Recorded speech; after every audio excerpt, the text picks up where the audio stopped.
আজি মৰিয়নি উচ্চ মাধ্যমিক বালিকা বিদ্যালয়ত আন্তঃৰাষ্ট্ৰীয় নাৰী স্বাস্থ্য সুৰক্ষা দিৱস উপলক্ষে মৰিয়নিত ভাৰতীয় সেনা 11 নং ৰেজিমেণ্টৰ উদ্যোগত আৰু মৰিয়নি উচ্চ মাধ্যমিক বালিকা বিদ্যালয়ৰ শিক্ষক শিক্ষয়িত্ৰীৰ সহযোগত নাৰী স্বাস্থ্য সজাগতা সন্দৰ্ভত এখন সজাগতা সভা অনুষ্ঠিত হয়।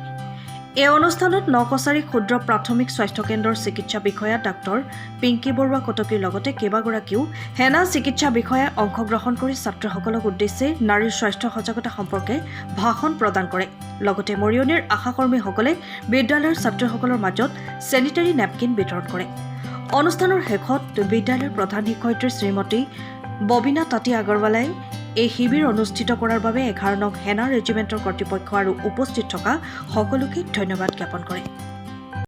International day of action for women's health day আজি লগতে আজি মেনচুৰেশ্যন হাইজিন ডে আজি 28 মে অৰ্থাৎ মেনচুৰেশ্যন যিটো পিৰিয়ড সেইটো সাধাৰণতে মাইকী মানুহৰ 28 দিনৰ মূৰে মূৰে হয়, গতিকে আজি 28 তাৰিখটো সেইকাৰণে চিলেক্ট কৰা হৈছে আৰু লগতে এই পিৰিয়ডটো চাইকেলটো 5 দিনৰ কাৰণে চলে, গতিকে মে মাহত লোৱা হৈছে। সেইকাৰণে এই দিনটোতে মেনচুৰেশ্যন হাইজিন ডে হিচাপে পালন কৰা হয়। সময়ৰ খবৰ সময়ত পাবলৈ ফলো কৰক টাইম অফ আছাম।